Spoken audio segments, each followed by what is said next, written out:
पावसाळ्याचे दिवस चालू आहे, थंड वातावरण चालू आहे आणि थंडीच्या दिवसामध्ये ना मेथी खाणं आपल्या शरीरासाठी खूप गुणकारी असते.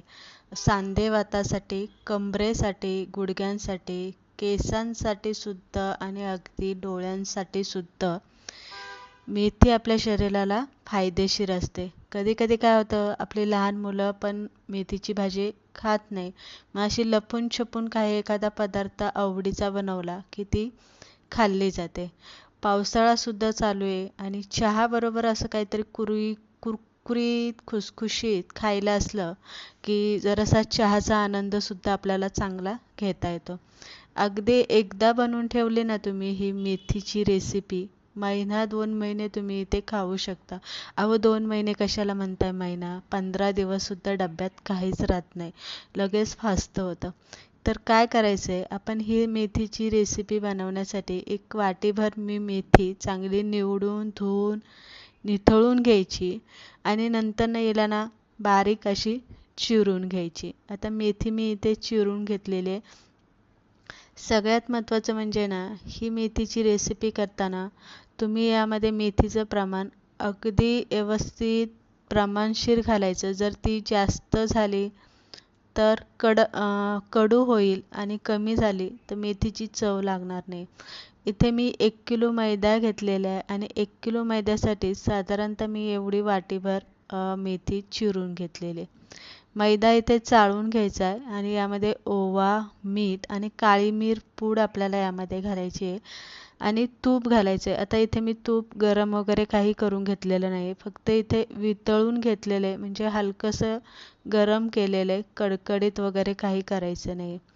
आणि जेवढं पाहिजे तेवढंच आपल्याला ह्या मैद्याच्या पिठावरती घालून घ्यायचं आहे आणि हे सगळं एकत्र पहिलं मिक्स करायचं. तूप व्यवस्थित पिठाला चोळून घ्यायचं आणि मग सगळ्यात शेवटी ना मेथीची भाजी यामध्ये चिरलेली घालून घ्यायची.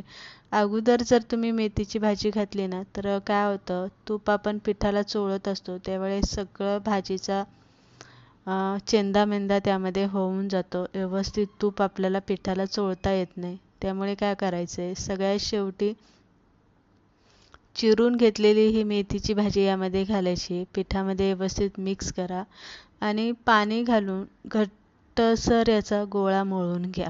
आता पाणी जरासं जपून घाला, कारण काय होतं, मेथीची भाजी ओलसर असते ना त्यामुळे पाण्याचं प्रमाण थोडंसं कमी लागतं इथे.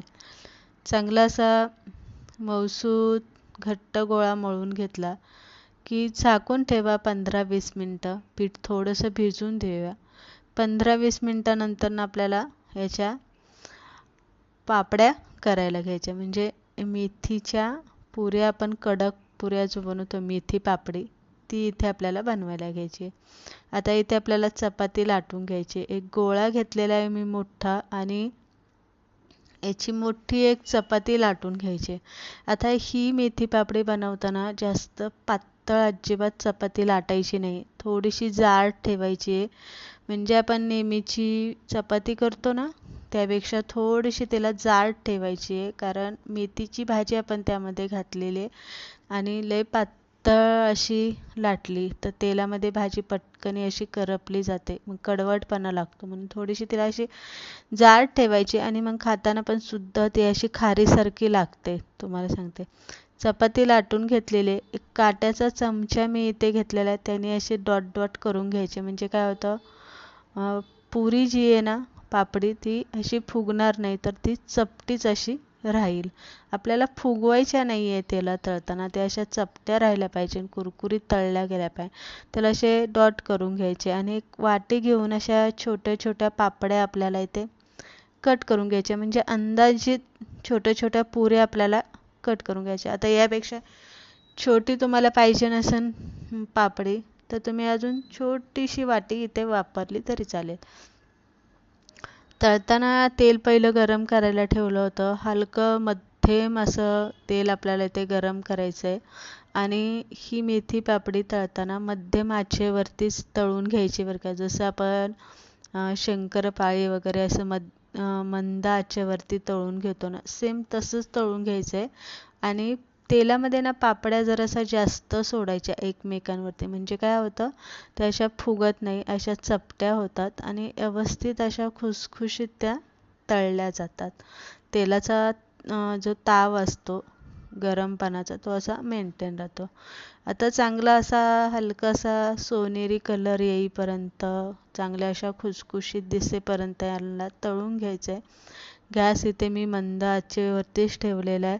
अधनं-मधनं अशा उलट्या पालट्या करायच्या, म्हणजे सगळीकडून सारख्या तळल्या जातात. आणि तेलातनं जेव्हा आपण पापड्या काढून घेणार आहे तेव्हा 1 मिनिटभर गॅस मोठा करा, म्हणजे तेलाला चांगला असा ताव येतो. पापडीतलं जे एक्स्ट्राचं तेल आहे ते गरम वाफेने असं सोडून देते पापडी. कोणताही तळणीचा पदार्थ असो ते तसंच आपल्याला सगळ्यात शेवटी जरासा गॅस मोठा करायचा, म्हणजे तेलकट अजिबात होत नाही. तर इथे बघू शकता 1 किलो मैद्याच्या मी ह्या मेथीच्या पापड्या इथे बनवून घेतलेल्या आहे, म्हणजेच मेथी पुऱ्या इथे बनवून घेतलेल्या आहे. खुसखुशीत झालेल्या, एकदम अशा तेलकट वगैरे काहीच नाही, हेल्दी आहे. आणि सगळ्यात महत्त्वाचं म्हणजे मेथी घालून आपण बनवल्यामुळे ते पोषक आणि पौष्टिक सुद्धा आहे. एखाद्या हवाबंद डब्यामध्ये ह्या भरून तुम्ही